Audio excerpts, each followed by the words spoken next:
자, 오늘 어디부터 보냐면 90쪽부터 펴니다. 네, 90쪽부터 해서 오늘은 서양 철학 쪽을 좀 볼게요. 오늘 좀 약간 속도를 조금 빨리 해서 오늘은 문제 풀고, 서양 철학이 깊게 다루면요 할 게 많겠지만은 다 다룰 순 없고, 그래가지고 오늘 선생님이 좀 드리고 싶은 이야기의 포인트는 제시문을 읽으면 문제가 그냥 풀린다는 거예요.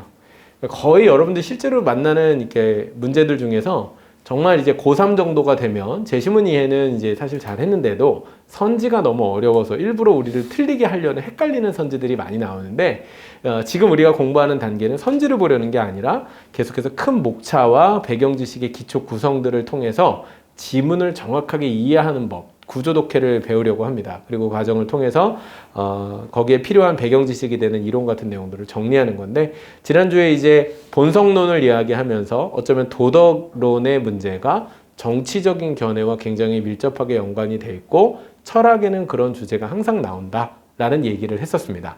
자, 오늘 얘기는 어디로 가냐면 이제 동양에서 끝나서 서양으로 잠깐 우리가 돌아왔는데요. 90쪽에 있는 이 문제를, 자, 이 90쪽에 있는 아리스토텔레스라고 하는 사람의 글을 우리가 에 관한 글을 같이 읽고, 그 다음에 이제 쭉 문제를 풀어보는 것까지도 한번 같이 해보려고 하니까, 그래서 오늘은 제가 저랑 같이 푸는 지문도 있고 지문만 읽는 지문도 있고 뭐 그럴 거예요.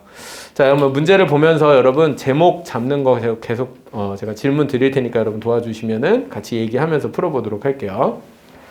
자연에서 발생하는 모든 일은 목적 지향적인가? 여러분, 이 표현은 굉장히 자주 나오는 표현인데 사실 개념이 좀 어렵습니다.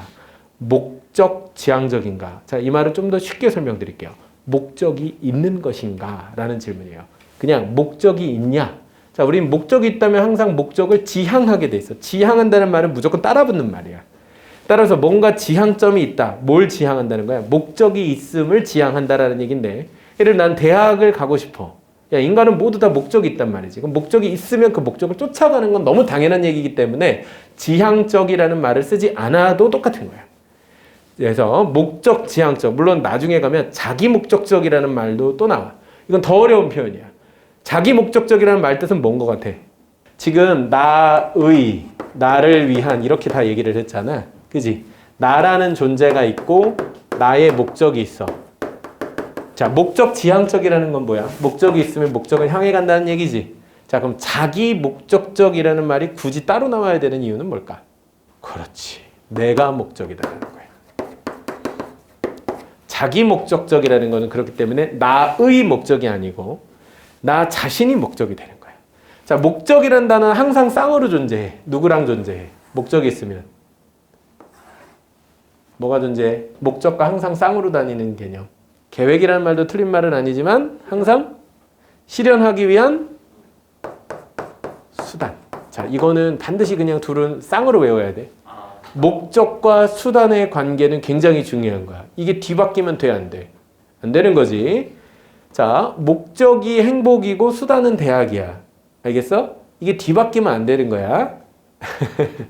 자, 우리가 행복하려고 대학에 가는 거잖아. 그지? 대학을 가려고 행복한 게 아니잖아. 그지? 목적과 수단의 관계.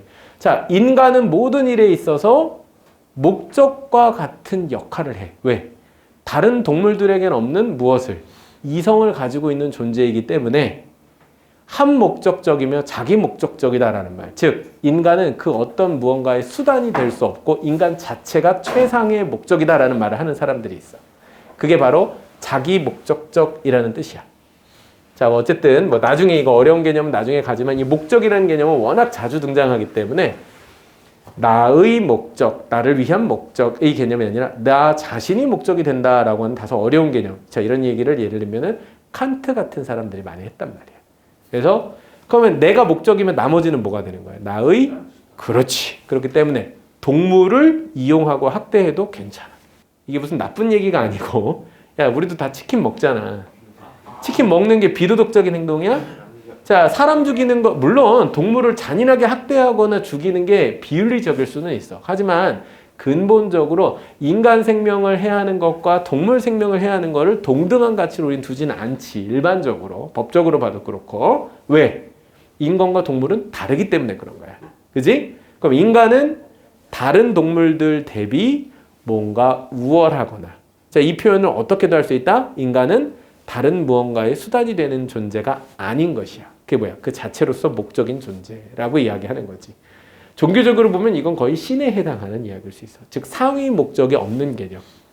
그걸 이제 최종적인 목적이라고 보는 것인데, 자, 한참 갔어. 다시 보자. 자연에서 발생하는 모든 일을 목적 지향적인가? 즉 자연에서 벌어지는 많은 일들, 식물, 동물 여러 일들이 있지만 걔들이 다 목적이 다 있어? 그런 건 아닐 거야. 왜? 걔들은 목적이 무엇인지를 생각할 능력조차가 없을 수도 있잖아. 자, 자기 몸통보다 큰 나뭇가지나 잎사귀를 허둥대며 운반하는 개미들. 분명히 목적을 가진 듯이 보인다. 자, 목적이 있다는 말이야, 없다는 말이야? 아니야. 있지도 없지도 아직은 몰라.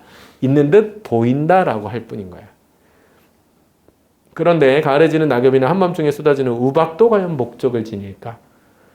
아리스토텔레스는 모든 자연물이 목적을 추구하는 본성을 타고나며, 자, 여기서 뭐라고 했어? 모든 자연물이 그것을 추구하는 본성은 가지고 있다라고 해. 대신 뭐가 중요하겠어? 그 자신이 목적이 될 수 있는가 아닌가 하겠지. 외적 원인이 아니라, 자, 내재적 본성은 체크해 두셔야겠죠? 이럴 때는 동그라미 같은 거 치거나 네모 같은 걸로 개념 체크를 해 두는 거야. 왜 얘기했냐면 지금 우리가 얘기하고 있는 것은 목적에 대한 이야기인데, 이 목적을 설명하는 보조 개념이 등장했기 때문에 그래. 보조 개념으로서 그것은 내재적이다라고 이야기해. 이때부터는 외재적, 외적 요인, 이거는 우리가 중요하게 볼 필요는 없지만은 내재적 본성에 따른 것으로라고 하는 설명으로 얘가 설명되어지고 있는 상태인 거야. 자, 이게 뭐냐면은 최성호는 존잘이라고 하면 존잘은 최성호를 설명하는 거야. 알겠어? 근데 최성호를 잘 모르잖아. 근데 설명 내용 중에 존잘이 1번으로 등장했네. 둘은 이 상황에서 거의 같다라고 하는 표현도 될 수 있고, 혹은 얘를 구성하는 여러 가지 속성들 중에 한 가지로 볼 수 있어. 왜냐면 얘를 이해할 수 있게 만들어줬기 때문에 중요한 개념이 된 거야. 이게 중요한 건데 얘를 설명하는 게니까 얘가 중요하게 된다. 이런 얘기야. 자, 그 다음에 본성론에 따른 운동을 한다는 이것을 다 통틀어서 목적론이다. 자, 론이라는 표현이 나오면 우리가 이것을 이론, theory라고 볼 수 있기 때문에, 자, 이 정도 되면 하나의 사상이나 모든 사상은 결국 하나의 주장이다. 하나의 주장이 나왔네. 그럼 누구 주장이다? 아리스토텔레스의 주장이다. 그럼 목적론이라고 하는 거야. 자, 그는 자연물이 단순히 목적을 갖는데 그치는 것이 아니라, 자, 여기서 끊어준다면 아니라, 나대이니까 뒤가 당연히 중요하겠지. 목적을, 자, 여기 체크해야 되겠지. 첫 번째, 실현할 능력. 그 다음에 그 목적은 방해받지 않는 한 반드시 실현될 것, 실현. 본성의 목적은 실현은 운동 주체의 바람직한 결과. 자, 여기 포인트. 자, 여기서는 다 뭐겠어? 파생된 부연 설명들이야. 따라서 이 문장은 열거, 나열의 방식을 택하고 있기 때문에 굳이 볼 필요는 없어. 그냥 목적이고 그 목적을 실현할 수도 있다라고 이야기하는 것이고, 아리스토텔레스는 이러한 자신의 견해, 그렇지, 아리스토텔레스의 견해였구나. 자연은 헛된 일을 하지 않는다라는 말로 요약하지만 우린 더 짧게 세 글자로 뭐라고 요약한다? 그렇지, 아리스토텔레스의 목적론이 천문단의 제목입니다. 자, 두 번째로 내려가면 근대에 접어들어. 자, 여기서 여러분, 우리가 이 근대라는 단어는 나올 때마다 머릿속에 집어넣고 가야 되는데, 자, 근대를 상징하는 두 가지 혁명이 있어. 어떤 혁명, 어떤 혁명? 배웠을 거 아니야. 그렇지. 산업혁명 하나 나왔고, 또 시민혁명 생각하면 돼. 자, 산업혁명은 뭐야? 뭐 만든 거야? 증기기관. 그렇죠. 증기기관 생각하시면 돼. 얘들아, 이거 그냥 누가 툭 치면 술술술 얘기할 수 있어야 돼. 이게 근대야. 시민혁명은 뭐 때문에 나오는 거야? 절대왕정이 무너지고 나서 나온 거지. 그렇지. 국민 주권이야. 즉 권리를 가진 개인이 처음 등장하기 시작한 게 이때부터라는 거야. 그 전부터는 개인이 살지만 걔는 무수리, 이름도 없어. 존재가 없단 말이야. 이게 구체적으로 드러나는 행위가 뭐겠어? 국민 주권이 있으면 그렇지, 투표를 하는 거야. 투표를 하니까 권리가 있으니까 투표를 한다는 얘기야. 저희가 저때 나온다고.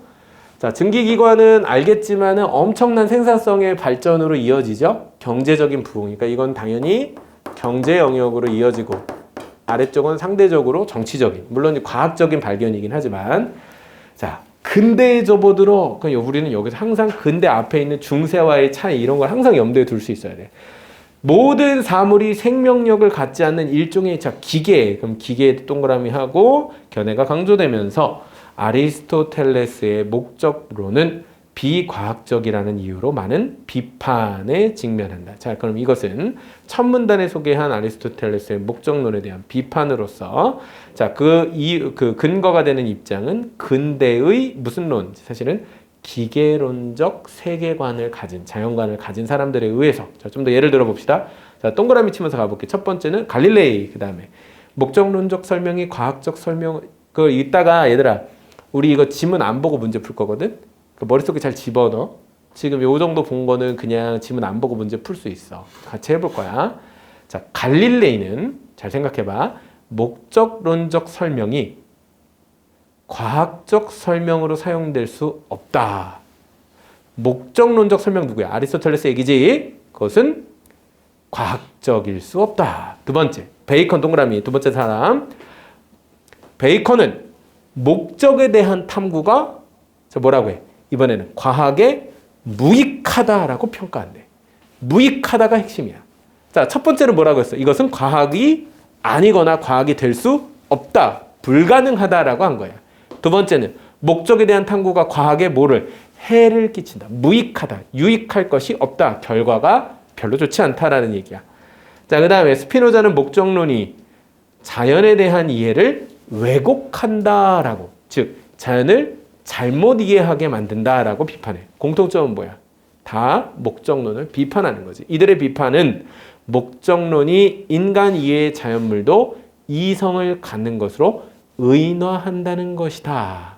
그러나 같은 경우는 저는 여러분 어떻게든 체크를 하셔야 돼요. 앞에 슬러시를 하든 밑줄을 쳐서 여기서부터는 반전된다라고 하는 것을 정확히 보시고 이런 비판과 달리 아리스토텔레스는 자연물을 생물과 무생물로, 생물은 식물과 동물, 인간으로, 그리고 인간만이 이성을 지닌다고 생각했다.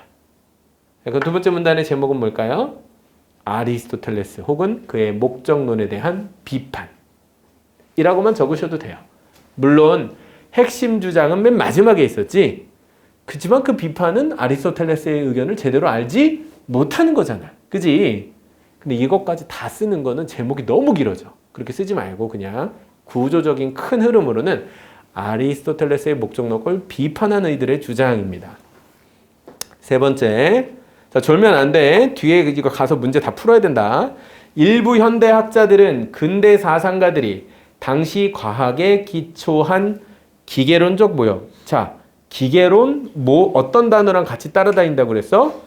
근대와 같이 연결된다고 했잖아. 근대, 기계론. 항상 얘네들은 기계론적 사고방식 잘게 나누고 과학적으로만 설명하려는 거.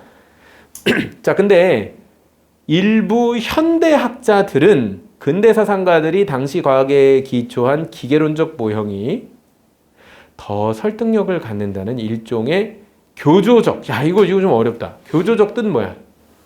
무슨 뜻인 것 같아? 아는 사람? 종교적으로. 비슷해요.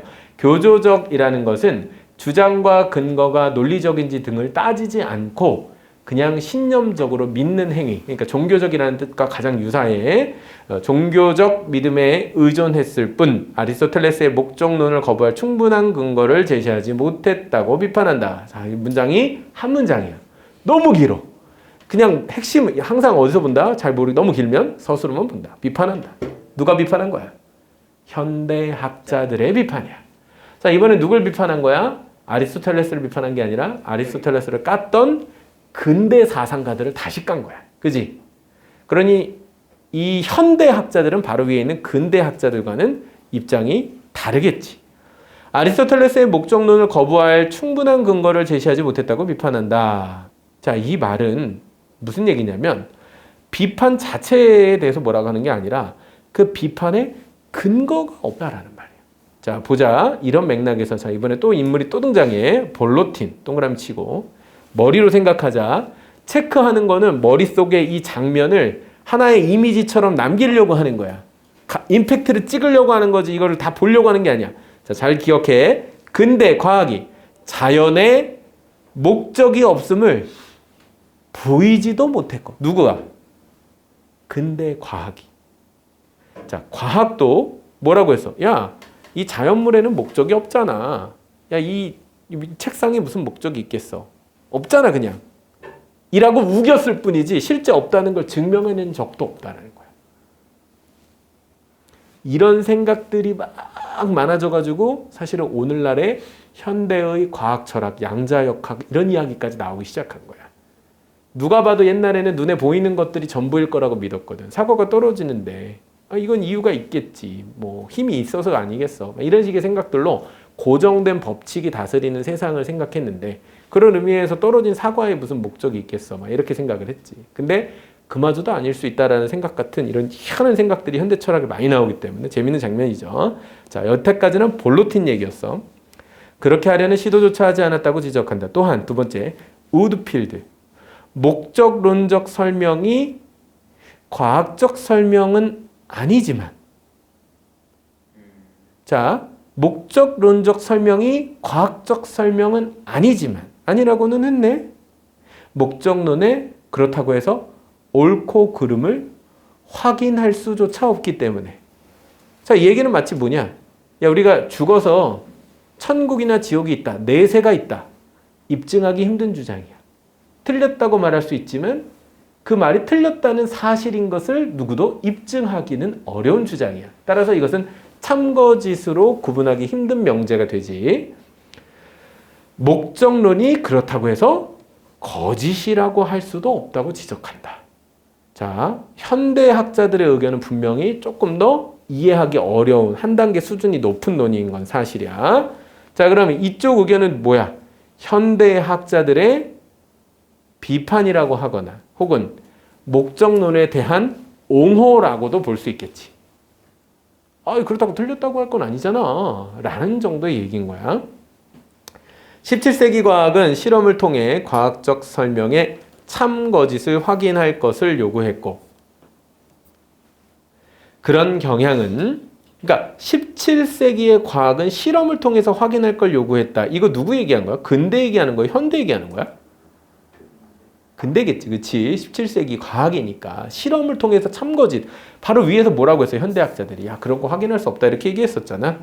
자, 그런 경향은 생명체를 비롯한 세상의 모든 것이 물질로만 구성된다는 물질론으로 이어졌고, 자, 이거 사실 기계론이랑 맨날 따라다니는 애들인데, 물질론 가운데 일부는 모든 생물학적 과정이 물리화학 법칙으로 설명될 수 있다는 환원론으로까지 이어졌다. 자, 물질론에서 환원론까지. 이런 환원론은 살아있는 생명체가 죽은 물질과 다르지 않음을 함축한다. 즉, 살아있는 생명체는 죽은 물질과 다를 것이 없다. 즉 생명체는 물질에 불과하다라는 얘기겠지. 하지만 앞에 슬러시로 끊고 아까 위에서 끊었던 그러나 하지만 이런 데 항상 끊고 넘어가고 아리스토텔레스는 자연물의 물질적 구조를 알면 그것의 본성을 모두 설명할 수 있다는 이런 주장한 게 뭐예요? 엠페도클레스의 견해를 반박했다. 항상 기억할 거 아리스토텔레스가 이런 주장을 했다는 게 아니라 반박하고 있다라는 이 서술어의 끝물까지를 정확히 봐야 돼. 근데 이게 습관을 잘 가지셔야 되는 게 오늘 거는 쉬워서 여러분 괜찮은데 나중에 문제가 점점 어려워지잖아. 뒷부분을 서술어를 안 보고 앞에 부분까지 봐서 걔가 그거 지지한 거 아니야 이렇게 착각하는 경우가 생기기 때문에 그런 습관 버리도록 해야 됩니다. 반박합니다. 이 반박 그러면 여러분 여기서 내가 물어볼게. 엠페도클레스 같은 사람은 사실은 근대 철학자는 아니지만 근대 철학자들과 굉장히 사상이 비슷했던 사람인 거예요. 되게 옛날 사람인데도 불구하고 이 반박은 자연물이 단순히 물질로만 이루어진 것이 아니면 그것의 본성이 단순히 물리화학적으로 환원되지 않는다. 자, 그러면 물리화학적으로 환원되지 않는 인간이 가지고 있는 어떠한 특별한 본성이 뭐겠어? 이성? 그것도 배경 지식상으로는 정확하지만 글 내에서는 이건 거예요. 무슨 말인지 아시겠어요? 이거는 물질이나 물리적으로나 화학적으로 환원될 수 없는 물질적이지 않은 어떠한 것이잖아. 그걸 가지고 있는가? 어쩌면 이 이야기부터 시작되어 왔잖아. 그래서 물질로만 구성되는 게 아니다라고 하는 그의 말. 근데 그게 이성이지. 맞아. 그게 이따가 서양 철학에서 쭉 이어져 갈 부분이야. 그러니까 이게 누구의 이야기를 들은 거야? 아리스토텔레스지. 그러면은 이성의 가치와 역할에 대해서 서양 철학에서 가장 첫 번째 얘기했던 사람이라고 생각해도 돼. 그 사람이 이야기하는 인간의 목적론이라고 하는 거. 그게 바로 이성을 지닌 존재로서의 인간. 그래서 여기서 배경 지식 하나 얘기해드리면 여러분 아리스토텔레스는 인간의 진정한 행복이 뭐라고 생각했냐면 바로 이성적인 사유를 하는 것이 진정한 행복이라고 봤어요. 공감이 되지 않잖아요. 우리는 쾌락적이고 감각적인 욕구의 만족을 행복으로 보통 여기는 세대를 살아가는데 아리스토텔레스가 이야기했던 참 행복은 우리의 어떠한 불행에도 예를 들면 기말고사 완전 조졌네. 대학에 떨어졌네. 그런 불행에 굴하지 않고 내가 사유할 수 있는 존재이고 그 역할을 충실히 해낼 수 있다면 그 사람이 진정으로 행복한 사람이다. 막 이런 얘기를 했다는 어려운 얘기가 있습니다. 자, 어쨌든 그만큼이나 아리스토텔레스에게는 뭐가 중요했다? 이성이 중요했고 오늘 글은 그것을 목적이라고 하는 설명으로 보고 있습니다. 자, 그럼 여기서는 누구의 주장이에요? 엠페도클레스의 주장을 반박했던 아리스토텔레스의 이야기를 이제 다시 하고 있죠. 따라서 환원론의 주장에 반대하는 아리스토텔레스의 의견을 환원론과의 차이, 목적론과 환원론의 차이를 설명하고 있는 문단입니다. 자, 첨단 과학의 발전에도 불구하고 생명체의 존재 원리와 이유를 정확히 규명하는 과정은 아직 진행 중이다. 자연물의 구성 요소에 대한 아리스토텔레스의 탐구는 자연물이 존재하고 운동하는 원리와 이유를 밝히려는 것이었고 그의 목적론은 지금까지 이어지는 그러한 탐구의 출발점이라고 할 수 있다라고 얘기합니다. 자, 아리스토텔레스의 탐구는 자, 여기 이제 아주 결론적인 말이 나오죠. 자연물이 존재하고 운동하는 원리와 이유. 자, 이거 동양 철학이랑 연결해서 생각해봐. 자연물이 존재하고 운동하는 원리와 이유. 이건 결국 그렇지. 이기와 같은 만물의 본성에 대한 탐구를 했다는 거야. 자연 만물, 인간까지 포함한 이 온 우주의 근본 원리가 무엇인지를 고민했고 그의 목적론은 그에 관해서 아리스토텔레스라는 사람은 뭘 강조했다? 목적이라는 것을 강조했다. 지금까지 이어지는 그러한 탐구의 출발점이라고 할 수 있다. 자, 같이 풉니다. 1번부터 윗글의 논지 전개 방식으로 가장 적절한 것은 자, 맞다 틀리다로 답해. 1번 대립되는 두 이론을 소개하고 각 이론의 장단점을 비교하고 있다. 맞아요? 틀려요? 틀렸어요. 아니죠. 자, 대립되는 두 이론이 등장하기보다는 하나의 이론 중심으로 나아가고 있습니다. 2번 특정 이론에 대한 상반된 주장을 제시하여 절충 방안을 모색하고 있다. 맞나요? 틀리나요? 아니죠. 자, 상반된 주장 후 절충 같은 경우는 예전에 우리 차라리 성리학 지문 같은 경우로 봤던 구조가 더 비슷하죠. 특정 이론 3번입니다.에 대한 다양한 비판의 타당성을 검토한 후 새로운 이론을 도출하고 있다. 맞다 틀립니까? 틀립니까? 맞지 않아? 맞을 수도 있잖아요. 새로운 이론이 그렇죠. 그 부분 때문에 틀렸죠. 새로운 이론이 도출된 것은 아니기 때문에 이 문장은 틀렸습니다. 정확하게 지적했어요. 잘했어요. 자, 근데 앞부분은 맞죠. 다양한 비판의 타당성을 검토했다까지는 맞는 거예요. 자, 4번입니다. 특정 이론에 대한 비판들을 시대순으로 제시하여 그 이론의 부당성을 주장하고 있다. 맞습니까? 틀립니까? 틀렸죠. 왜 틀렸습니까? 부당성을 그렇죠. 부당성이 아닌 거죠. 이것은 아리스토텔레스의 의견이 부당하다는 것이 아니라 그것이 합당하거나 나름의 뭘 가지고 있다? 의의를 가지고 있다라는 거. 왜? 아리스토텔레스의 의견은 오늘날까지도 이러한 긍정적 영향을 주고 있기 때문에. 서연이랑 지호도 다 답변해. 같이 하면서 풀어야 돼. 틀려. 자, 내가 이거 얘기해 줄게. 제가 전에 그 교육학에서 얘기하는 학습 이론 같은 거 얘기했잖아요. 제일 효율 떨어지는 게 뭐라고? 인강 보는. 가만히 인강 보는 게 효율 제일 떨어져. 시간은 겁나 오래되는데 머리에 남는 게 하나도 없다는 거야. 제일 적극적인 형태가 뭐다? 백지 인출. 퀴즈 치는 거. 이거밖에 없어. 내가 퀴즈를 치는 게 니네들이 퀴즈를 열심히 준비해오라고 하는 게 아니고 퀴즈를 치는 행위를 하지 않으면 이게 다 절대 남지가 않아요. 사라져버리기 때문에 그래. 장기 기억으로 이걸 바꾸기 위해서인데 그 중에 그 중간 단계쯤에 뭐가 있냐. 우리 하크니스 수업에서 계속 뭐 했어? 계속 말 시키잖아. 선생님 계속 말 시키잖아. 뭔가 해야 돼. 내가 내 입으로 말한 것만 남아. 그렇기 때문에 발언할 기회가 오는 거는 굉장히 땡큐한 기회인 거야. 틀려도 그게 남아. 틀릴까봐 쪽팔려서 입 다물면 까먹는데 그럼 실력이 늘지 않는데 틀려도 상관없으니 내뱉으면 그게 실력이 돼. 그리고 집중을 해보는 거지. 상황이 이렇게 되면 5번이 답일 수밖에 없는데 특정 이론에 대한 비판들을 검토하고 그 이론에 대한 해석을 제시하여 의의를 밝히고 있다. 정확한 얘기겠죠. 여러분 이런 경우에 자 여기서 내가 출제자의 시각 가르쳐 줄게. 요 5번 선지 1번에 놓으면 어떻게 되겠어? 그렇지. 엄청 쉬워져 버리는 거죠. 애들이 답을 다 무조건 맞춰버리겠지. 그래서 적절한 것 고를 때는 나중에는 거꾸로 선지로 보는 것도 하나의 힌트가 될 수 있어요. 적절한 거 고른다라고 할 때 적절한 걸 앞에 놓는 사람은 약간 바보일 가능성이 있거든. 무슨 말인지 알겠어? 적절한 것 고르라고 했는데 선지에서 자 수능 국어가 왜 어떻게 여러분들을 공격한다고 생각해? 시간 잡아먹게 하는 거야. 시간을 많이 쓰게 하려고. 근데 지금은 스킬에 신경 쓰지 마. 자, 항상 수능 국어에서 비문학 공부할 때는 두 가지 문제가 있어. 하나는 시간 부족, 하나는 정확도. 둘 중에 무조건 뭐가 중요한 거야? 정확도가 중요한 거야. 정확도가 무조건 최우선이야. 정확하게 풀면 왜? 시간이 단축되니까. 정확하게 풀면 시간은 무조건 단축되게 돼 있어. 정확하게 읽지 않고 정확하게 이해가 안 되니까 문제 풀 시간이 오래 걸리는 거야. 정확하게 읽으면 시간은 무조건 단축돼 있어. 근데 뒤집어 생각해보자. 시간을 단축하려고 생각해. 정확도가 보장될까? 그렇지가 않아. 그렇기 때문에 이것은 어리석은 질문인 듯 하지만 매우 중요한 합의점을 주는데 그만큼 정확도가 갖는 의미. 자, 그래서 선생님은 항상 어떤 식으로 독해를 하는 게 좋다고 생각을 하냐? 사무라이들처럼. 사무라이들도 급이 달라. 사무라이 알지? 칼 빼는 사람들 있잖아요. 진짜 무시무시한 검사들은 자 보통 시정 잡배 시장통에서 막 날간도질 하는 애들은 뭐부터 하냐면 칼부터 빼. 그래서 어떻게 겁주는 거야. 너 이렇게 한단 말이야. 마동석 같은 캐릭터는 칼을 안 빼요. 왜요? 주먹이 있기 때문이죠. 근데 칼이 있다 해도 칼을 잘 안 뺄 거야. 왜? 내가 칼 빼면 오늘 누구 하나 돌아가셔야 돼. 쓰러져야 된단 말이야. 그게 진짜 칼을 베는 사람들의 이 무게감이야. 그 사람들은 칼을 쉽게 빼지 않지만 일도양단. 한 번 빼면 뭔가 반으로 잘려. 항상 무서운 사람들이야. 근데 못 자르는 애들은 막 들고 지가 무서워해. 으악! 안 보면서 이런단 말이야. 이게 독해야. 무슨 말인지 알겠어? 이걸 왜 여러 번 읽어? 여러 번 읽지 마. 여러 번 읽는 건 이해가 안 되니까 여러 번 그 짓을 반복하고 있을 뿐이지 더 읽어내는 게 전혀 아니야. 여러분들은 보통 보면서 이 문장을 내가 이해했는지조차도 이해하지 못했는지조차도 인지하지 못한 상태에서 그냥 반복적인 행위만 반복할 때가 있어. 그거는 아무짝에도 쓸모가 없어. 뭐가 중요한 거냐면 내가 그 부분을 지금 알고 있냐 모르고 있냐. 내가 지난번에 구조독해 기본 원리 항상 생각해. 큰 전체 내용을 보는 게 아니라 그 중에 핵심을 파악하는 거야.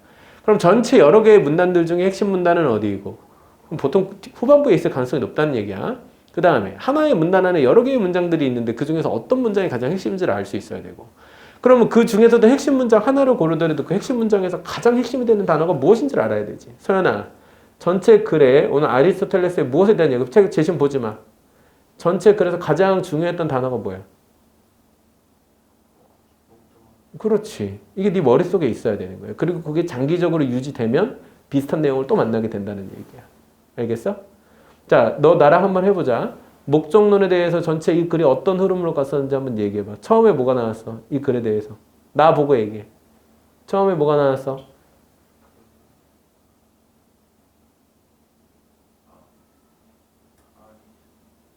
아니야. 목적론이라는 키워드를 가지고 생각하라고. 그래서 제목을 잡은 거야. 자, 지호 해봐. 나 보고. 처음에 뭐가 나왔어?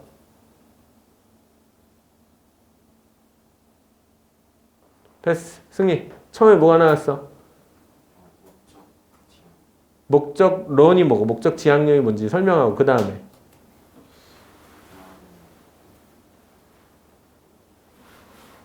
나머지들 지문 보지 말고 생각해봐. 어떻게 됐었는지 흐름을 잡아내라고. 누구의? 누구의? 아니야. 그러니까 누가 그 비판을 했어? 아니야. 자, 이제 목적론 설명 나오고 뭐 나와?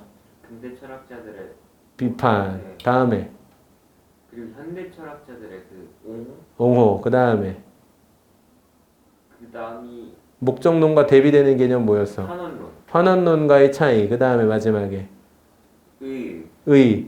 이게 왜 나올 수 있는 줄 알아? 제목을 정리하면서 갔기 때문에 나오는 거야. 무슨 말인지 알겠어? 그럼 머릿속에 다 기억을 그려놨잖아. 그럼 굳이 메모한 걸 뭐하러 보냐고. 머릿속에 집어넣을 수 있는데 이 정도 글을 읽으면서 머릿속에 이게 흐름이 안 잡히면 그럼 여러분 뭐 어떻게 되겠어? 또 가서 헤매고 있는 거야. 뭐 어디서부터 무슨 내용 나왔었는지 이거 찾고 있단 말이야. 그렇게 하지 마. 머리를 자꾸 쓰지 않으니까 머리가 자꾸 퇴화되고 멍청해지는 거예요. 근데 이게 왜 중요하냐면 여러분 그때 경제지문이랑 실존주의 지문도 풀었었다는 거 내가 들어봤었는데 선생님 그거 풀고 경제지문에 틀렸어. 나 문제 풀다 틀렸다니까. 나도 틀려. 그거 되게 어렵더라. 근데 그 저기 누구 맞았다며? 걔 다 맞았다며? 김 누구야? 김치야. 채연이가 다 맞았다며? 대단하다 진짜. 야 대단하다 막 이랬어. 야 시간 무한정 준다고 해서 다 맞추는 거 아니야. 저 냉정하게 까놓고 얘기하면은 시간 백날 줘도 한 문장도 이해가 안 돼서 못 푼다니까. 중요한 거는 이해도를 높이는 일이야. 그걸 위해서 연습을 하고 있는 거야. 이걸 체화해 가라고 제발. 이걸 얻어가라고. 이거를 빨리 얻어내면 그 뒤는 뭐만. 구조 독해는 사실 12주면 배울 수 있어. 나중엔 뭐만. 문제 풀면서 배경 지시만 얻어가면 되잖아. 그럼 국어는 개꿀이라니까. 이제 앞으로 안 틀리게 된다니까. 그 다음에는 자기가 공부량에 따라서 그게 달라질 뿐이야. 라고 나는 생각해 적어도. 자, 두 번째 문제 내려가 봅시다. 윗글에 나타난 아리스토텔레스의 견해에 대한 이해로 가장 적절한 것은 1번. 개미의 본성의 운동은 이성에 의한 것으로 설명된다. 맞아 틀려? 아니에요. 자, 여러분, 자, 여기서 봐봐. 내가 하나 힌트를 줄게. 이 문제는 여러분들 아리스토텔레스의 견해에 대한 이해자. 그럼 여러분들 아리스토텔레스, 즉 목적론의 입장이 되면 돼. 그럼 아리스토텔레스 됐다고 생각하고 이 문장도 판단해보자. 개미의 본성적 운동은 이성에 의한 것이다. 맞아 틀려? 틀려요. 틀렸지. 이유는? 이성에 의한 게 아니에요. 그렇게 얘기하지 말고 그게 증명이 안 된다니까. 그렇게 되는 근거가 뭔지를 얘기할 수 있어야 돼. 아니야. 자, 아까 이 사람도 뭐라 그랬어? 네가 목적론의 의미가 있고 없고인지 너 증명 안 했잖아. 근거를 못 댔잖아 라고 했잖아. 근데 우리가 직감적으로 안단 말이야. 개미의 본성은 이성에 의한 게 아니래. 이렇게 얘기해. 그 근거가 뭐냐고. 지문에서 찾아서 얘기할 수 있냐고. 보지 말고 생각해서 얘기해봐. 어떻게 얘기해야 정확하게 답변이 돼?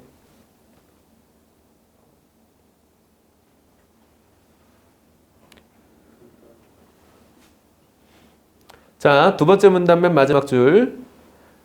아리스토텔레스는 자연물을 생물, 무생물, 생물, 식물, 동물, 인간으로 인간만이 이성을 지닌다고 생각했잖아요. 그지? 그럼 여기에 대한 가장 정확한 말은 이성은 인간만이 가진다고 답했기 때문에가 이유인 거야. 그러니까 얘기한 게 맞지. 그러니까 개미한테는 이성이 없으니까. 근데 그거는 근거가 못 되고 답만 얘기한 거잖아.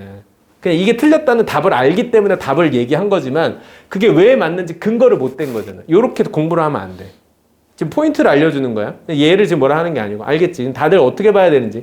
느낌으로 내가 지금 답을 하고 있는 건지 정확한 어떤 부분이 근거가 되고 있는지를 머릿속에 헤아릴 수 있어야 돼. 지문을 머릿속에 집어넣으란 말이야. 야, 내가 계속 얘기하지만 이걸 많이 연습하면 개꿀이야. 왜냐면 되게 효율적으로 성적을 딸 수 있단 말이야. 나는 시간 절약하는 거를 항상 되게 좋아하기 때문에 게으른 사람이란 말이야. 그래서 선생님이랑 같이 이걸 연습하면 시간을 진짜 엄청 세이브할 수 있어. 자, 두 번째. 그러니까 집중해서 그것만 딱 보는 거야. 자연물의 목적 실현은 때로는 그 자연물에 해가 된다. 맞아 틀려? 틀리지. 무조건 유익이 된다고 했어. 그 부분이 있었던 건 기억에 나야 돼. 그지? 어디 있어? 사실 첫 번째 문단에 있잖아. 그지? 바람직한 결과라고 얘기를 했었지. 항상이라고 얘기했어. 항상이라기 때문에 이건 안 돼. 세 번째. 본성적 운동의 주체는 본성을 실현할 능력을 갖고 있다. 맞아 틀려? 맞아. 맞지? 자, 근데 만약에 이때도 좀 헷갈리는 게, 나는 선생님이 또 이게 사실 클리닉을, 선생님 국어 클리닉을 되게 잘하는 이유가 뭐냐면 심리적으로 여러분들이 흔들리는 지점을 알아. 이게 적절한 건데 5번째까지 보지 않고서 3번째 거 보고 이게 정확하게 맞으면 이거 맞고 다음으로 넘어가라고 가르치는 선생님들이 있거든. 그거 되게 무식한 방법이라고도 생각해요. 여러분들의 판단은 얼마나 스스로 확신해요? 시간 아끼는 것도 참 좋은 방법인데 수학이 아니고서. 난 수학에는 통용될 수 있다고요. 수학은 풀고 답을 찾으면 되는 끝인 일이잖아. 여러분 4번, 5번 선지 안 읽었는데 정확하게 여러분 판단했다고 스스로 확신할 수 있어? 알 수 없지. 그러면 답 고르려고 생각하지 마. 왜? 4, 5번이 부주의했을 수도 있고 여러분 실제로 3번 잘못 읽었을 수도 있어. 확신이 없으면 이때 약간 나는 꿀팁이 뭐냐면 옆에 문제 풀고 옆에다가 아닌 거 확실히 X를 치지만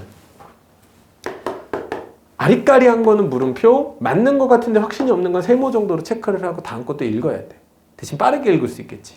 답이 후보가 나왔으니까. 근데 안 읽고 넘어가도 될 정도로 글쎄 만점 맞을 생각하는 친구들한테는 그렇게 못 가르쳐.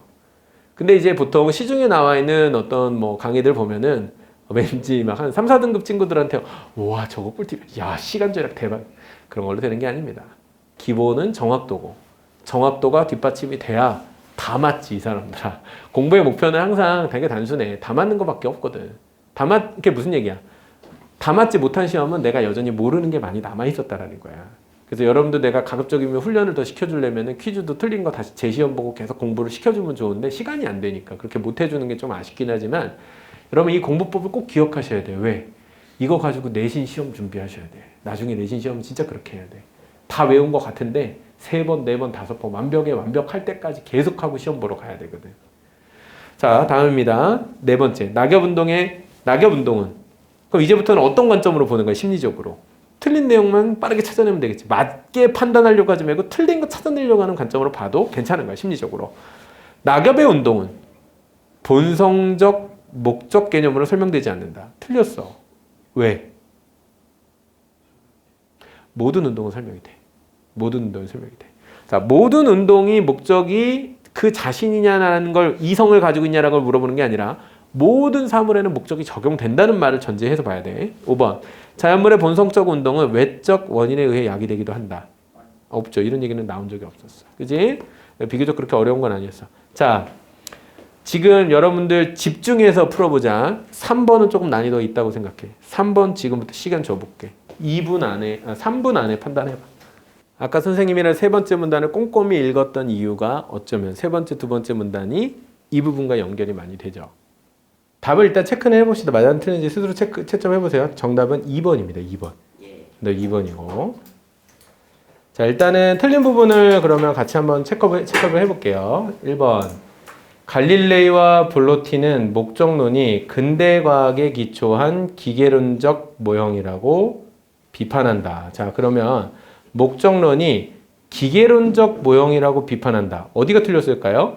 자, 사실 이 문장 같은 경우는 둘 다 말이 안 될 수도 있어요. 왜 그러냐면 목적론이 근대 과학에 기초한 기계론적 모형이라고 비판한다는 것은 그걸 인정한다는 얘기거든? 즉 무슨 얘기야? 목적론이 기계론이라고 얘기하는 거야? 아니지. 목적론은 기계론적 모형과는 사실은 무관하다라는 생각은 두 사람 다 모두 가지고 있기 때문에 이거는 후반부 문장의 논의가 앞에 있는 주어 어느 쪽과도 해당이 되지는 않아요. 자, 두 번째 부분. 갈릴레이와 우드필드는 목적론적 설명이 과학적 설명이 아니라는 데 동의한다. 이렇게 나왔죠. 목적론적 설명이 과학적 설명은 아니다. 이 부분이 우드필드 이야기 나오는 3번째 문단의 문장으로 사실 나와 있었어요. 그죠? 우드필드가 목적론적 설명이 과학적 설명은 아니지만 이라고 하는 그 제안하는 문장에 사실 이 부분을 확인할 수 있었죠. 다음. 베이컨과 우드필드는 목적론적 설명이 교조적 신념에 의존했다고 비판한다. 지금 어디가 틀렸을까? 현대 철학자들이 자, 지금 이 문제 전체 구성은 근대 과학자들하고 현대 과학자들을 지금 동시에 배치를 해놓은 다음에 문제를 지금 풀게 하고 있는데, 자, 내용부터 보자. 목적론적 설명이 교조적 신념에 의존했다고 비판한 건 누구야? 우드필드일 수는 있겠지만 누구는 될 수 없어. 베이컨은 될 수 없겠지. 그지?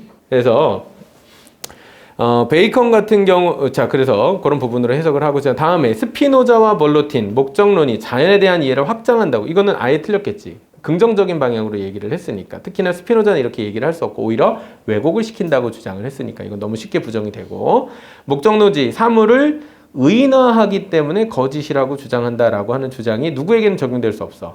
우드필드. 지금 현대 철학자들은 이런 얘기를 했던 적이 없겠지. 이런 부분들로 제거를 하면 되는데, 자, 이 문제에서 우리가 확인할 수 있었던 근본 내용은 뭐다? 문제 풀이 자체가 뭘 가지고 있다? 앞부분에서 보여주는 것처럼 근대 과학자들과 현대 과학자들을 양쪽에 배치를 해놓고 그 다음에 문제 풀이를 시키고 있다. 이 부분. 4번. 윗글을 바탕으로 보기 내용을 이해한 내용으로 가장 적절한 것은 무엇인가? 이렇게 나와 있어.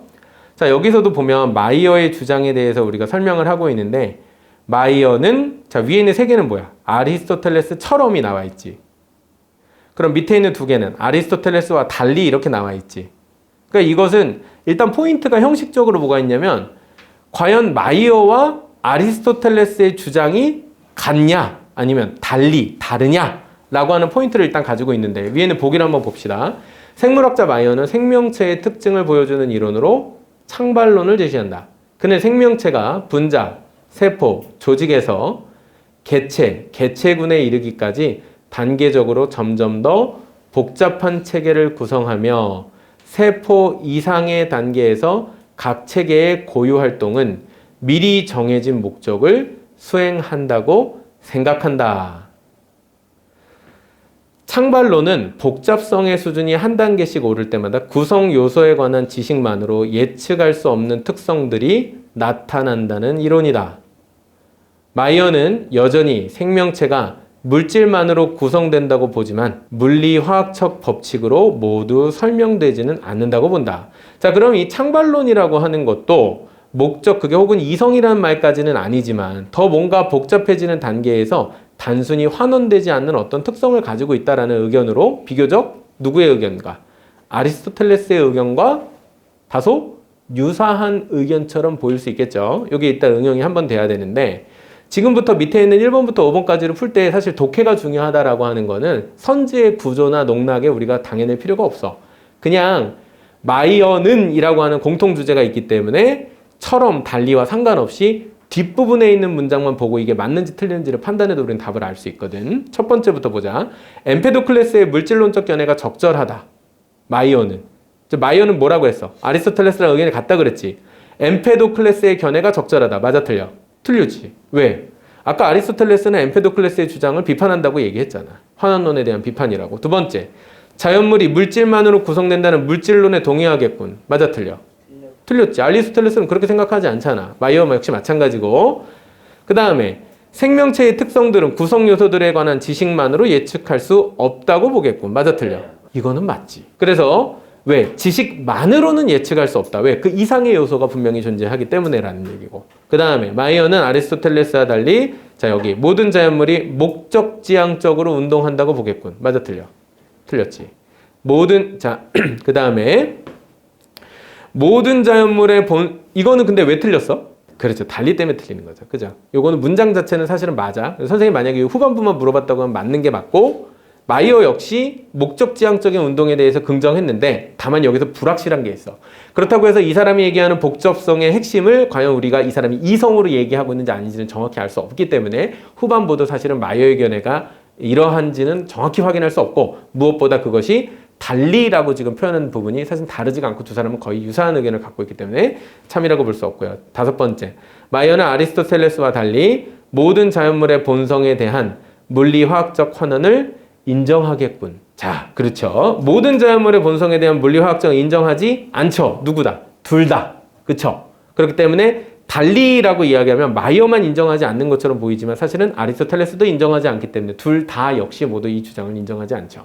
자, 이런 식으로 문제를 풀어가는데 실제로 근데 우리가 이제 연습할 때는 이렇게 공부를 하지만 실제 현장에서 시간이 없잖아요. 그러니까 어떻게 되겠어? 숙달된 정확도를 가지고 빠르게 지문을 읽고 문제를 빠르게 판단할 때 근거까지 이렇게 달면서 쓸 수는 없지만 내 나를 믿는 거지. 내가 정확하게 판단하고 근거 있게 생각하고 문제를 풀면 틀리지 않는 게 정확한 거야. 그럴 수 있다라는 생각을 경험을 통해서 계속 쌓아 나가는 거죠. 자, 우리 5분만 쉬는 시간 갖고 뒤에 문제 계속 풀도록 하겠습니다. 자, 여기 첫 번째 문단은 그래서 나온 내용이 뭐냐면은 근대의 경험론이 탄생하게 된 배경을 설명하고 있구나.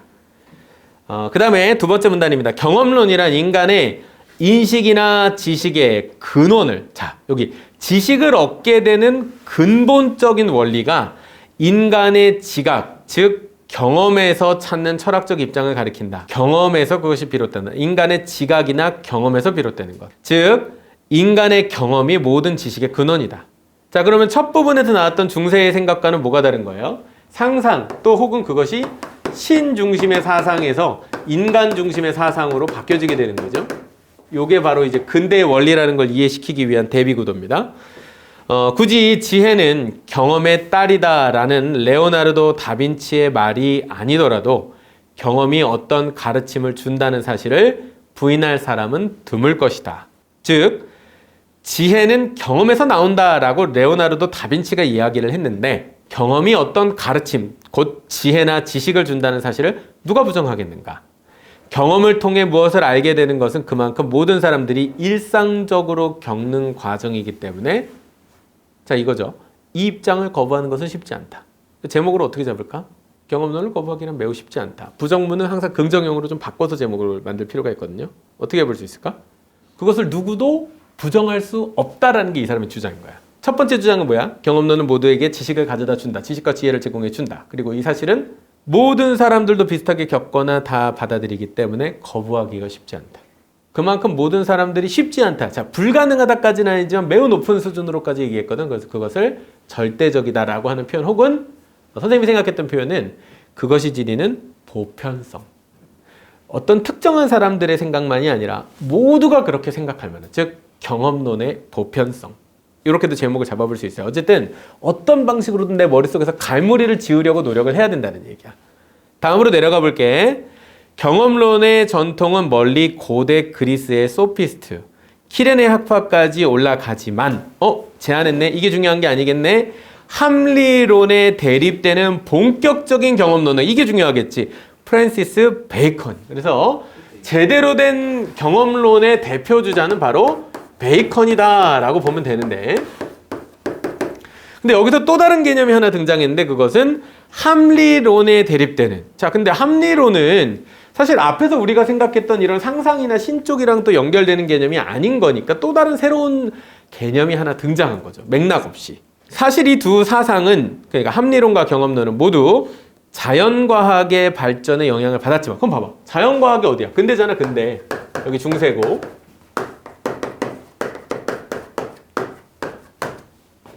요렇게 되는 거지. 여기 부분. 여기 부분은 근대 과학에, 아까 우리 시민혁명, 산업혁명 생각해봐. 과학의 영향을 많이 받은 시기라는 거야. 그지? 모두 자연과학의 발전, 기계론적 사고방식의 영향을 받았지만 발심의 핵심 동력은 다르게 파악하며 철학적인 토대를 닦아나갔다. 즉 시작은 같았지만 발전하는 과정은 서로 달랐는데, 경험론자들은 관찰과 실험에 입각한 무슨 방법이? 귀납적 방법을. 자, 그래서 이쪽이 사용했던 귀납적 연구 방법이라고 하는 것과 귀납적 연구를 실시했던, 실험을 사용했던 연구가 있는가? 대표적인 쪽. 하지만 이쪽이 아니라 무엇이? 자, 즉 연역적 방법으로 이성적 사고를 활용해서 추론을 했던, 이성과 추론을 강조했던 합리론의 입장이라는 것도 존재한다라고 얘기해서, 이 합리론이라는 개념과 경험론이라고 하는 개념이 이제 구별이 되죠. 자, 그러니까 선생님이 여기서 뭘 얘기해주고 싶었냐면은 얘네 둘이 조금 차이를 보여. 하지만 공통점도 가지고 있는 거야. 근대 자연과학 이후의 변화 영향을 받아서 만들어진 이론들로 설명이 되는 경험론과 합리론은 둘 다 합쳐서 누구와는 다른 거야. 중세시대의 신중심적 사상과는 다른 것이긴 하지만, 한쪽은 이성과 추론을 감정하는 반면 한쪽은 직접적인 경험이나 실험 방법 따위를 중요하게 여기기 때문에 차이를 보이고 있어. 요 그림은 좀 머릿속에 집어넣을 필요가 있어. 경험론과 합리론의 차이를 이해하는 건 중요한 부분이야.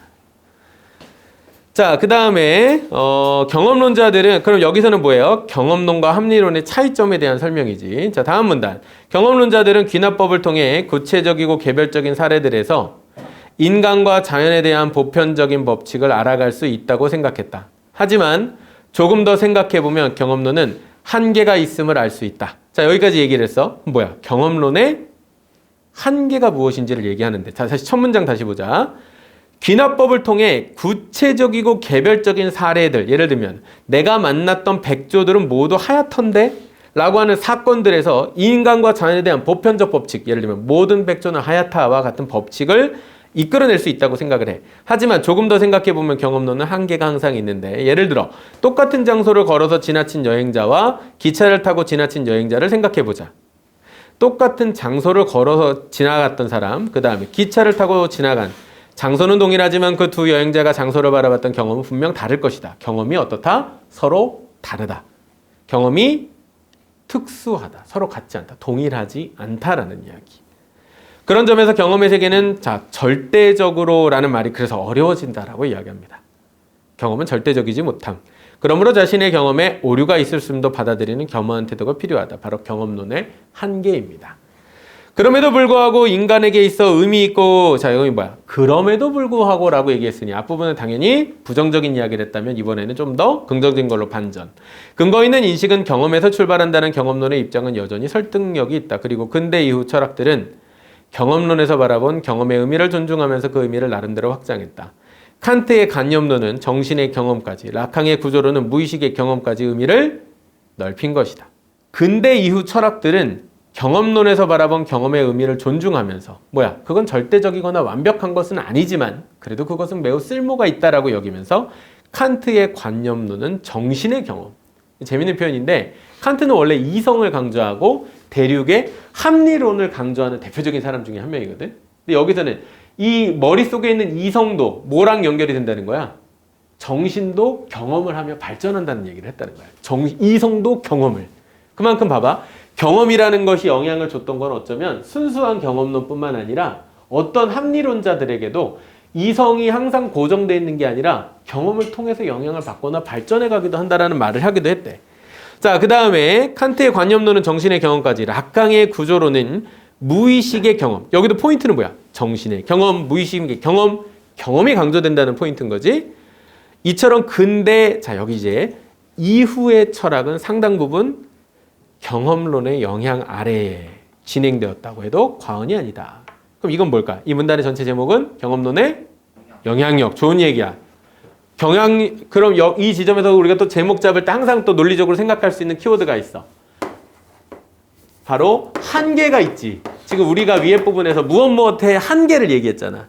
이것에 뭔가 부족한 지점을 얘기했지. 근데 지금 다음 문단에서 뭘 얘기하고 있어? 그것에 반대로 긍정적인 영향력. 이것을 우리는 의라고도 한다.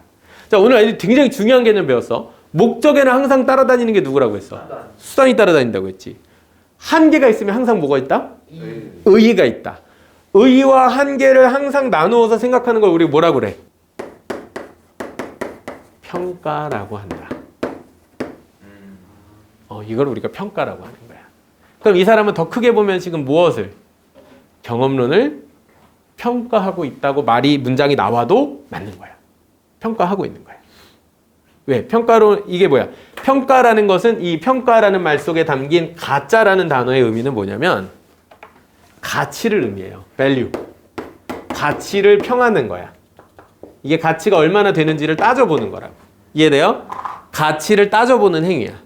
오케이? 따라서 가치를 평하다 라고 하는 내용.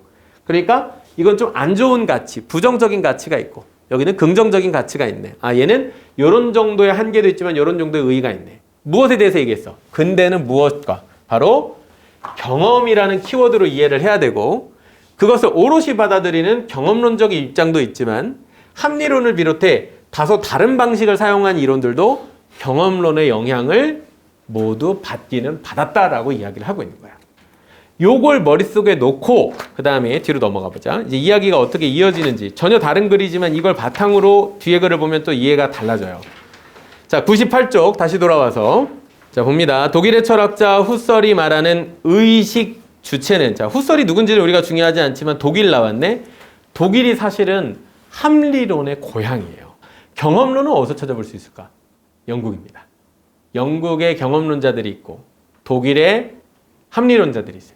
미국에는 어떤 이론이 있을까? 철학적인 이론이. 미국에서 만든 대표적인 철학의 사조는 실용주의라고 합니다. 나중에 그냥 배경 지식을 알아놓자. 그럼 지금 대부분 중요 나라인데 한 나라 정도 좀 빠졌네? 영국, 그렇지. 프랑스는 어떤 거 만들었다고 볼 수 있을까? 실존주의. 어쨌든 실존주의 철학과 관련해서 프랑스 얘기는 항상 또 자주 나와요. 자, 그래서 이런 내용들을 이제 배경 지식 넓히라고 얘기를 해드린 거예요. 자, 내용 볼게요. 독일의 철학자 후설이 말하는, 자 이제 어려운 표현 또 나왔네. 의식 주체. 자, 나눠 생각해보자. 의식한다는 게 뭐야? 생각한다는 거지. 어떤 단어가 떠올려? 생각을 하려면 뭐가 있어야 돼? 이성. 그렇지, 이성. 이성이 있어야 되는 거야. 이성을 가진 주체는 뭐야? 어떤 행위를 하는 주인공. 그러면 의식 주체라는 건 이성의 주체라는 말이잖아. 사실 이성 주체 우리가 맨 처음에 누가 얘기했어? 그렇지, 아리스토텔레스 때부터 얘기했던 거야. 다 똑같은 얘기를 하고 있는 거야. 지금 그 흐름을 벗어날 수 없어. 그러면 동양 쪽에서 본성론이 정말 그렇게 중요했다면 서양 철학에서는 어떤 단어가 그렇게 중요할 것 같아? 바로 이성. 이성이라고 하는 사유를 아리스토텔레스는 목적론으로, 그 다음에 누구나 합리론으로, 심지어는 경험론도 뭐겠어? 신중심의 사상에서 교조적으로 받아들이는 게 아니라 이제 내가 진짜 경험하고 그걸 지식으로 받아들일 수 있는 과학이냐, 확인해 볼 수 있는 지식으로 받아들여요. 그러니 신의 계시가 중요한 게 아니라 인간의 이성이 중요하게 된다고. 자, 그래서 이런 내용들. 자, 그러면 이제 내용이 이제 보이기 시작할 거야. 서양 근대 철학의 의식 주체는 서양 근대 철학의. 자, 그럼 근대하면 우리 머릿속에 떠올라야 돼. 뭐가 떠올라? 누가 떠오르는 거야? 혁명이랑 시민혁명. 그래, 시민혁명 떠오르고 또 철학자들 중에서는 우리가 경험론 얘기했었지. 이성적 사유, 과학적 사유 이런 얘기했었지. 이런 게 자연스럽게 떠오르면서 독해가 돼야 돼. 그래야 글이 이해되는 거야. 근대 철학의 형이상학적 사고방식은 좀 어려운 건데, 형이상학적이라고 하는 것은 추상화, 일반화해서 얻어지게 되는 우리의 경험적 세계가 아니라 그것을 초월해 있는 어떤 특정 개념이야. 즉 이론 세계라고 하면 돼. 이론 세계, 띠오리를 얘기하는 거야. 서양 근대 철학의 이론적 사고방식, 뭐 이런 식으로 쉽게 이해할 수 있어. 형이상학, 형이하학인데, 형이하학이라고 하는 건 그 실체로 우리가 실제로 볼 수 있는 이 사물이나 내용, 객관적인 실체를 다루는 학문이라고 한다면, 형이상학은 그것 너머에 있는 어떤 근본 원리 같은 걸 이야기하는 것이야. 후설에 의하면 의식 주체, 뭐야? 이성적 주체겠지. 이성을 지닌 그 주인공이겠지. 그럼 우리 인간이겠지. 다른 것에 도움 없이 스스로 존재하는 것, 현존하는 것이며. 자, 여기 봐봐. 다른 것에 도움 없이 스스로 존재하고 현존한대. 다른 게 필요 없이 그 자체로 완결됐다고 하는 거야. 그 자체가 목적이라는 말이야. 그 자체가 이성이니까. 자, 그 다음에 사유의 대상인. 자, 사유는 누가 해? 내가 하는 거야. 근데 대상이 필요해. 자, 여기서 이제 아주 중요한 개념이 또 나온다. 주체가 있으면 반드시 뭐가 있다? 대상이 있고 우리는 그것을 객체라고도 한다. 나는 너를 생각해. 나는 주체고 행위, 생각하려면 뭐가 있어야 돼? 대상이 있어야 돼. 그 대상은 사람일 수도 있고 사물일 수도 있어. 내가 그 대상을 뭘로 여기면?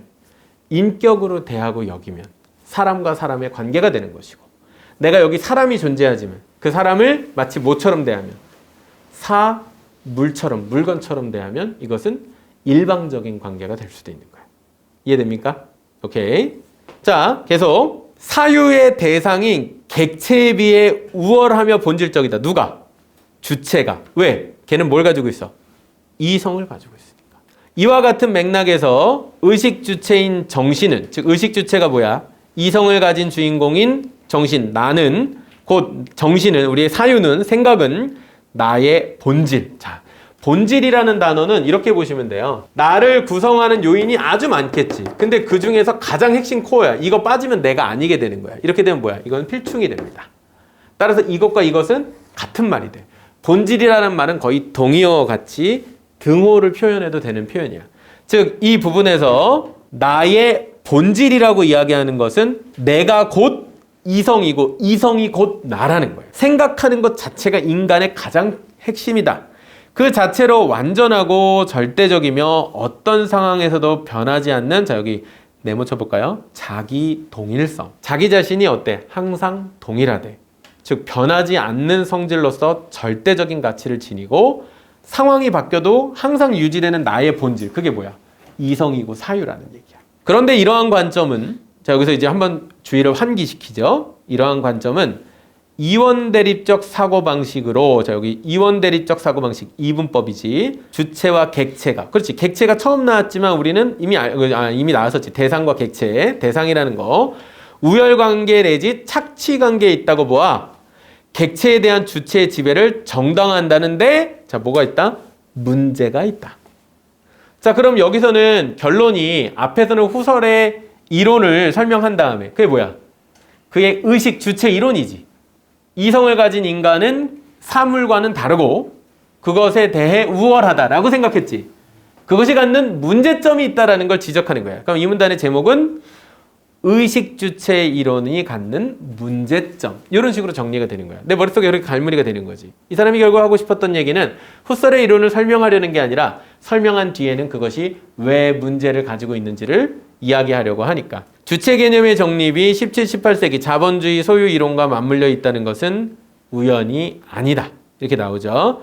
자, 주체 개념이 정립되는 17, 18세기 자본주의 소유 이론과 맞물려 있다는 건 우연이 아니다. 사실 이 문장은 괄호치고 빼버리겠습니다. 자, 이걸 또 알기 위해서는 뭐야? 자본주의 소유 이론과 또 뭔가 연관이 돼 있는데 그게 우연이 아니는데 이걸 우리가 알 바가 없잖아. 근데도 우리는 추론할 수 있지.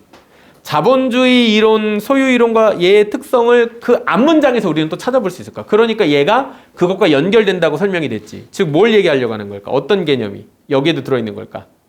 바로 우열관계나 착취관계가 여기에도 포함이 돼 있다는 배경 지식이 있으면 바로 이해가 될 텐데 그게 없어도 우리는 결국 이 문장은 꼭 필요한 문장이 아닐 수 있다는 생각을 통해서 배제하고 넘어갈 수 있어요. 두 번째, 이와 같은 이원 대립, 이분법과 위계의 가치를 만들어낸 후설. 자, 그럼 후설의 사상의 특징 두 가지는 첫 번째, 이분법, 이원론적 사고. 주체와 객체를 어떻게 한다? 나눈다. 자, 지난주에도 우리 같이 공부했잖아. 이기 이원론처럼 대부분의 사상들은 어때? 대립적인 구도에서 이해된다. 하지만 그것을 합쳐내는 이론이 뭐라 그랬어? 정반합 얘기하는 변증법, 해겔의 변증법 같은 거 얘기하면서 무슨 의견이 나온다? 절충하는 이론이 나온다. 따라서 두 개의 대립되는 항과 하나의 절충되는 이론으로 대부분의 학문은 설명이 되는데 여기도 마찬가지로 이원 대립과 위계의 가치 질서를 만들어낸 후설의 의식 주체를 비판하는 입장에서, 즉 후설을 비판하는 입장에서, 아, 후설에 대한 비판이 나오나 보구나. 이원 대립, 이분법과 그것의 위아래를 나누는 후설의 특징을 자 비판하는 게 누구였냐면 자 데리다가 등장합니다. 데리다 누군지 몰라. 그래도 데리다가 있대. 차연이라는 개념을 개진한다. 그러면은 차연인 개념어구나. 차연을 뜻하는 신조어 디페랑스는 우리 딱 봐도 디퍼런스죠? 차이와 연기인데 자 여기서 헷갈려지는 게 연기라는 개념이에요. 차이라는 걸로 설명이 충분히 될 것 같은데 연기라는 거. 자 영어로 치면 딜레이입니다. 지연시키는 거 얘기하는 거야. 예를 들어 자 여기서부터 문장 읽지 말고 쭉 봐보면은 쭉 다 예시 설명이거든. 예를 들어 앞에다가 괄호 치고 어디서 이 예시가 끝날까? 사전에서 어떤 단어 A를 설명하기 위해 또 다른 단어 B를 사용하는 경우가 있는데 이때 단어의 의미는 고정되는 것이 아니라 단어 차이에 의해 그 의미가 구별되는 후 끊임없이 연기된다. 괄호 닫고. 강조될 포인트는 뭐야? 다른 단어와의 차이가 있고 그 의미가 구별되면서 그 의미가 끊임없이 연기된다는 지. 차이와 연기 두 가지지. 이와 마찬가지로 데리다에게 그 주체란 그 자체로 완전하고 절대적인 의미를 갖고 있는 것이 아니라지 나데이지. 그럼 뒤가 중요하겠네. 다른 대상들과의 차이에 의해 의미가 드러나고 의미에 대한 최종 해석은 계속 연기된다. 지연된다. 자 그러면 최종 해석이 쉽게 도출이 되는 거야 안 되는 거야? 안 되지. 그렇게 되면 이 의미는 계속 열려 있어. 계속 변화하는 거야. 따라서 데리다가 이야기하는 특징은 후설의 의견과는 달리 이것은 완결된 의견이 아니라 계속 변화하고 바뀌는 내용이다. 무슨 내용인지 되게 헷갈린다. 자, 예를 들면 이런 거야. 자, 아까 예를 들은 것처럼 최성호라는 사람을 설명해 볼게. 후설의 견해에 따르면 최성호의 본질이라는 건 정해져 있어. 아마도 그것은 그의 이성, 그의 생각, 그의 사유 속에 들어있긴 할 거야. 그런데 데리다가 설명하는 최성호라는 사람의 본질은 그렇지 않아. 왜? 최성호를 이해하려면 최성호를 이해하는 거로 되지 않고 옆에 있는 김땡땡이랑 비교해서 알 수 있거든. 근데 고등학교에 다닐 때 김땡땡이하고 대학교 때 친구인 최땡땡이는 또 다른 의견을 내고 있어. 따라서 최성호라는 사람을 설명하기 위해서는 항상 누군가와의 관계 속에서 차이로서 그를 설명해야 되는데 그 대상이 늘 바뀌기 때문에 따라서 여기서는 절대적일 수가 없게 된다는 얘기를 하고 있는 거예요. 근데 다만 그냥 차이 아니에요? 그 얘기 너무 쉬운 건데 근데 여기 뭐가 들어왔냐면 지연, 연기된다는 개념이 껴서 그런 거야.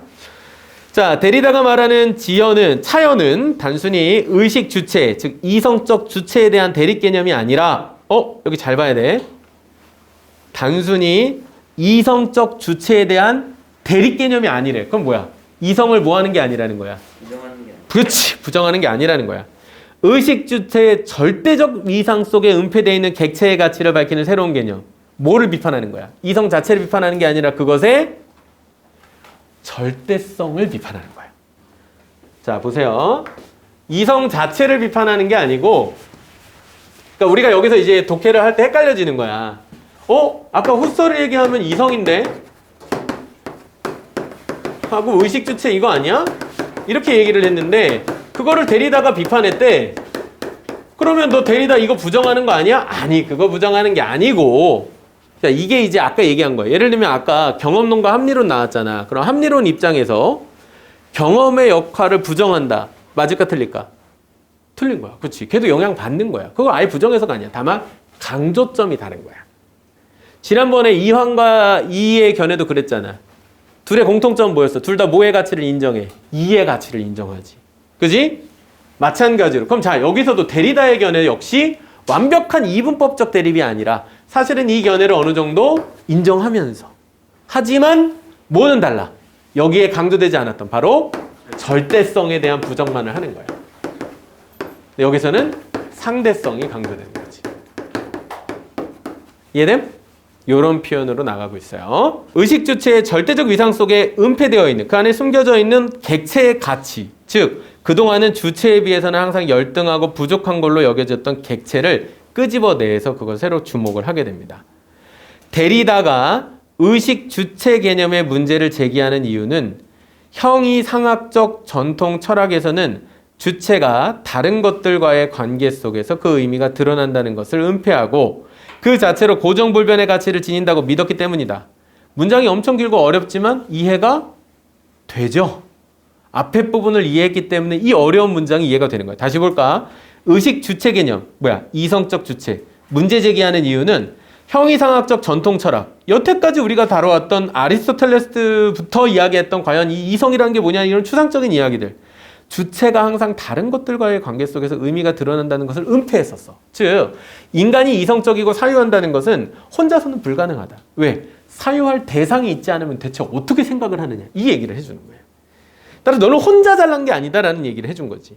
자, 은폐하고 그 자체로 고정불변의 가치를 지닌다고 믿었기 때문이다. 또한 이제 전환이 하나 더. 그 믿음으로 인해 형이상학적 전통 철학은 차이와 다양성으로 이루어진 세계를 절대 주체의 중심으로 재편하려는 욕망을 합리화했대. 이 문장은 좋다는 얘기야, 나쁘다는 얘기야? 나쁘다는 얘기지. 이제 알겠지? 뭐야? 절대 주체를 중심으로 재편하려는 욕망, 이거 거짓된 욕망이야. 왜? 실제로는 어때? 절대적인 건 없기 때문에 그렇지. 상대적이고 가변하지. 자, 그래서 이것은 데리다의 사상을 좀 더 상세히 설명하면서 그것이 전통적 형이상학과는 어떤 차이를 갖는지를 설명해주고 있는 부분입니다. 핵심은 뭐예요? 절대성에 대한 부정이죠. 다음입니다. 이러한 자연 개념을 통해 데리다가 주장하는 바는 자기 동일성. 자기 동일성이란 말이 이제 이해될 거야. 왜 자기가 동일해야 될까? 자기는 절대적이기도 하지만 나 혼자 생각하고 나 혼자 밥 먹고 나 혼자 뭐하고 나 혼자 하고 나 혼자 하고 나 혼자 하고 다 나 혼자 하는 거야. 그러면 자기 동일성. 즉 자기 동일성을 지닌 주체란 즉 스스로 완결하다고 생각하는 자기 자신이 어느 시점에서든 똑같다고 생각하는 그런 이성이라고 하는 것은 허구이자 환상에 불과하므로 나대임으로 이를 해체해야 된다. 해체한다는 건 없애면 뭐 새로운 게 나오겠네. 절대적 진리나 절대적 주체의 부재를 확인하고 같은 말의 반복이지. 핵심은 뭐야? 절대적이라는 거.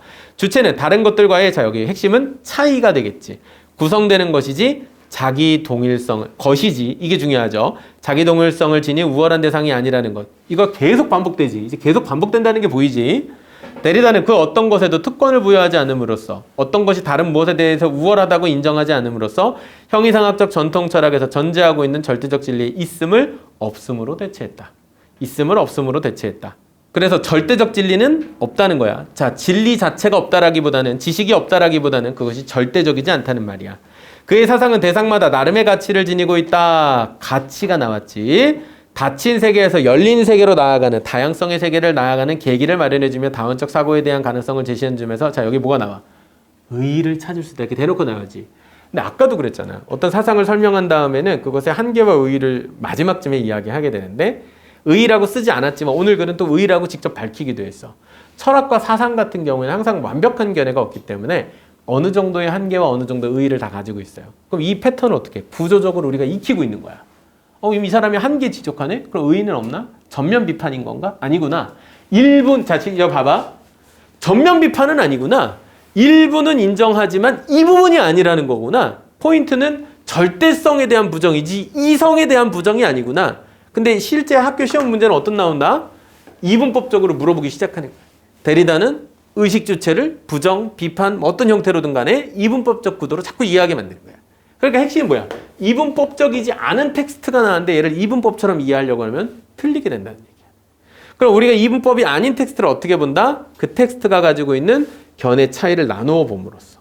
이해해 볼 수 있다. 즉 일반적인 이성 혹은 의식 주체에 대한 기본적인 원론적인 기본 입장이 있지만 그렇다고 해서 그거 전체가 반대된다기보다도 이 부분만 포커스가 되는구나. 자, 요런 구도, 절충적 구도가 그래서 자주 등장하는 게 철학 사상 쪽의 이야기입니다. 왜? 항상 철학 사상료는 이전에 있던 견해에 대해서 뭔가 비판하거나 견해를 추가하면서 의견이 나오기 때문에 보통 그래요. 자, 그러면 오늘 여기까지 이제 설명 다 끝내고 나머지 문제 풀이하는 거는 과제로 내주는데 과제 페이지 접어드리겠습니다. 어디까지 푸셔야 되냐? 자, 104쪽까지입니다. 104쪽까지인데 그럼 숙제가 크게는 두 가지가 되죠. 앞쪽에 있는 동양 철학 사상에서 오답 분석해 올 것. 내가 선지 중에서 맞는 것과 틀린 것을 각각 잘못 골랐던 이유를 적어 오세요. 그래서 그걸 가지고 이제 오답 분석한 거를 체크를 할 거고요. 그 다음에 104쪽까지는 읽어 오시면 됩니다. 네, 오늘도 수고 많았습니다. 고생하셨습니다.